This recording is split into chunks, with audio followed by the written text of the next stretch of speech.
Bom dia, estudantes do segundo ano.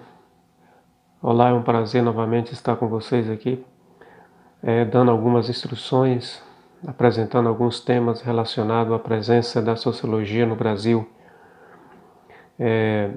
Agora eu vou apresentar para vocês alguns tópicos da sociologia, né, a sua participação e a sua serventia também no período da Era Vargas.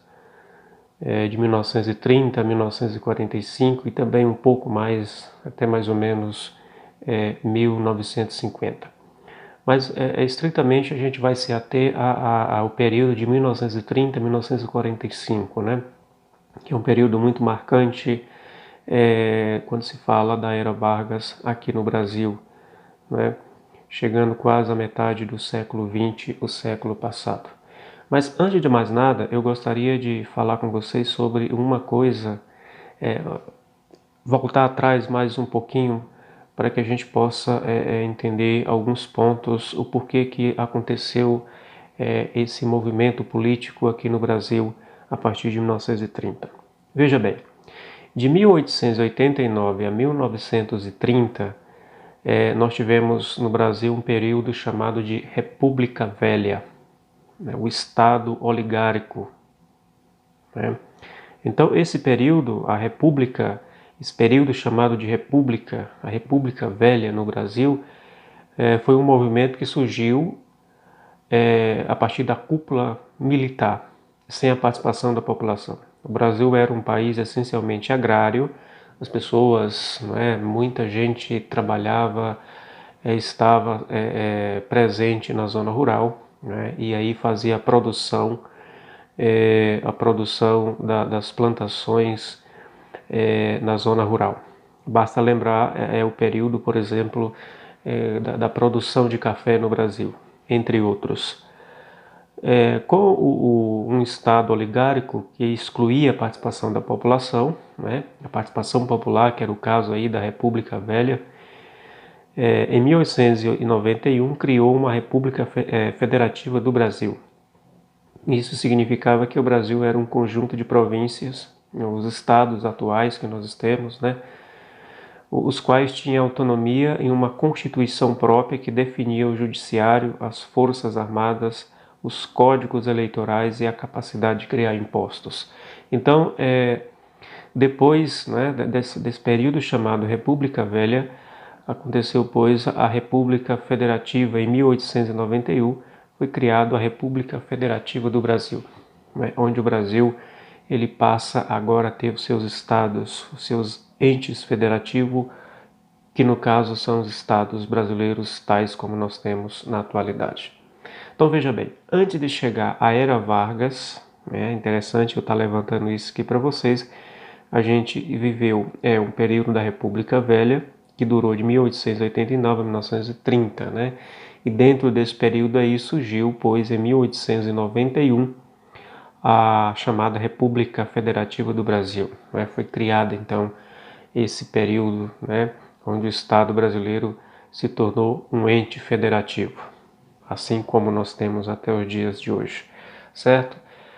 Bom, agora nós vamos entrar propriamente na temática da Era Vargas no Brasil. Né?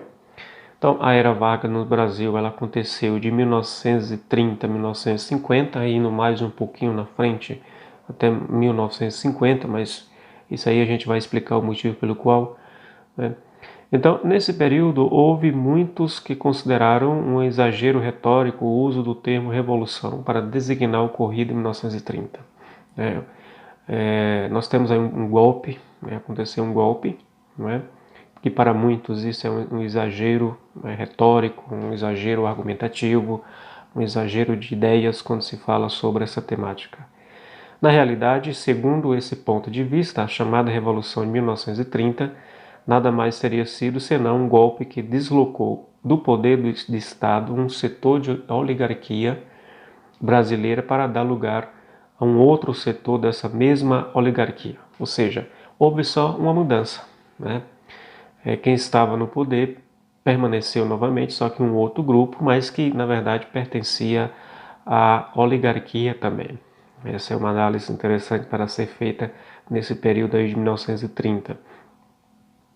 Então a Revolução de 1930 não pode ser comparada à Revolução Francesa de 1789 ou a Revolução Russa de 1917. Né? A gente não pode fazer essa comparação. Ela não foi programada para produzir imediatas e radicais mudanças na estrutura socioprodutiva do Brasil. Ou seja, do jeito que estava anteriormente, ela também daria continuidade, estava dando continuidade, não é, a esse período, essa questão quando se trata de mudanças, né, tanto social como produtiva do país, ou seja, continuou como vinha acontecendo na República Velha. Decorreu do efeito dos limites a que chegou a política econômica de proteção do café ante a violenta crise do capitalismo mundial. Né? E aí, veja que a era Vargas de 1930, anteriormente a 1929, aconteceu uma das maiores crises econômicas do século XX, né? A chamada crise de 1929, em que a produção feita no Brasil e outras regiões ficaram estancadas, paradas nos portos, porque não tinha como ser transportadas para outras regiões, porque não estava havendo comércio, né? Estava tudo em crise. A Revolução de 30 se inscreve na vaga de instabilidade política que tomou conta da América Latina na década de 30, a qual produziu grandes agitações e golpes militares, né? Então esse período aqui, não só no Brasil, mas na América Latina de modo geral, houve esse momento de instabilidade política, né? De forma que o nosso país nesse período foi apenas um dos componentes, né, desses países da América Latina.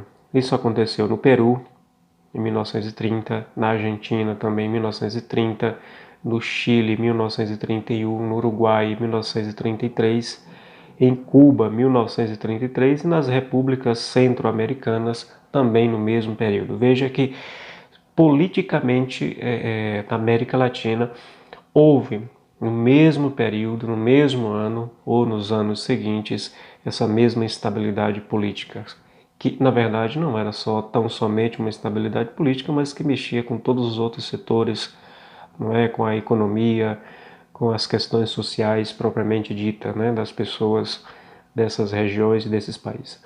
Então, na Revolução de 1930 não tinha sido importante para o nosso passado. Pelo contrário, ela foi decisiva para a mudança de rumos da história brasileira. Afastou do poder os fazendeiros do café, que o vinha controlando desde o governo de Prudente de Moraes, em 1894, pavimentou o caminho para uma significativa reorientação da política econômica do país. Então houve uma reconfiguração, não é? Nos setores, naqueles representantes da produção econômica agrária, como por exemplo os produtores de café, né? Então veja que esses produtores, né, esses fazendeiros do café, eles tinham também não só poder econômico, mas eles também tinham grande influência na política da época. Então cortou o cordão umbilical que unia o café às decisões governamentais atinentes ao conjunto da economia e da sociedade brasileiras. A Revolução ensejou uma dinamização das atividades industriais.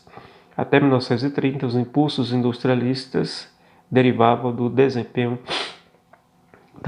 das exportações agrícolas, né? Até 1930, o Brasil apenas se preocupava e exportava produtos agrícolas, dentre eles o café, né? Então foi a partir de 1930 que começou a industrialização no Brasil, né? Isso aí é um fato interessante para uma análise sociológica, né? Então, de 1930 para frente, nesse período aí chamado de golpe, né, feito por Getúlio Vargas, houve, pois, a preocupação com a industrialização do país, ou seja, fazer uma produção aqui dentro, não dentro do nosso território brasileiro, né, e não mais se preocupar exclusivamente com trazer de fora produtos industrializados. Claro que isso aqui é um avanço ainda muito tímido. Aqui, quando se fala de industrialização nesse período, a gente está se referindo ao início, né, propriamente dito, dessa industrialização no Brasil.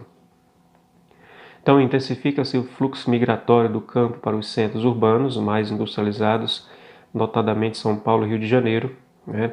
Então, como as cidades começam a crescer, a desenvolver as indústrias, e nós tínhamos uma população meramente agrária, vivia na zona rural, com o alvorecer das indústrias no Brasil, nesse período de 1930, as pessoas, obviamente, começam a vir para as cidades. As pessoas saem da zona rural e vêm para a cidade. Qual o objetivo disso? É justamente se aproximar e trabalhar nas indústrias que estavam surgindo. E aí nós temos um grande movimento social no Brasil.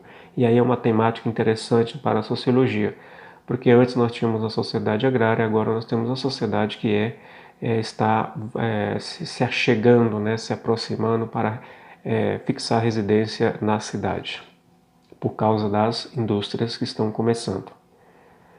E tem outros grandes movimentos nesse período também, né, que é interessante a gente estar mostrando para vocês, né? Nós temos aqui na região centro-oeste a chamada Marcha do Oeste, que foi um movimento também interessantíssimo desse período, não é?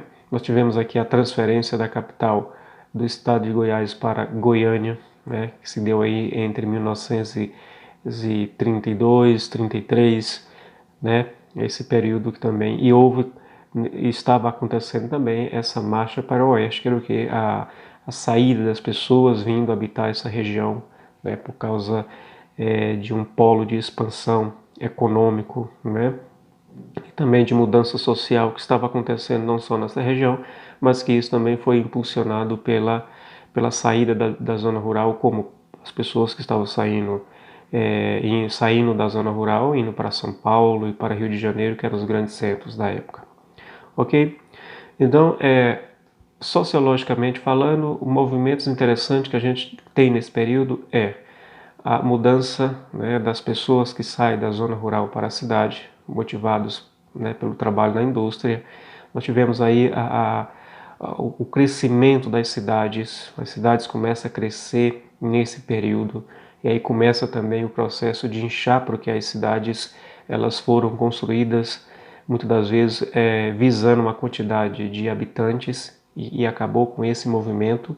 Muitas cidades ultrapassou essa quantidade, né? Vejamos, por exemplo, Brasília, mais na frente, né? Lá mais depois de 1950, Goiânia, que é a capital do nosso estado também, que foi construída, planejada para uma quantidade X de pessoas, acabou ultrapassando.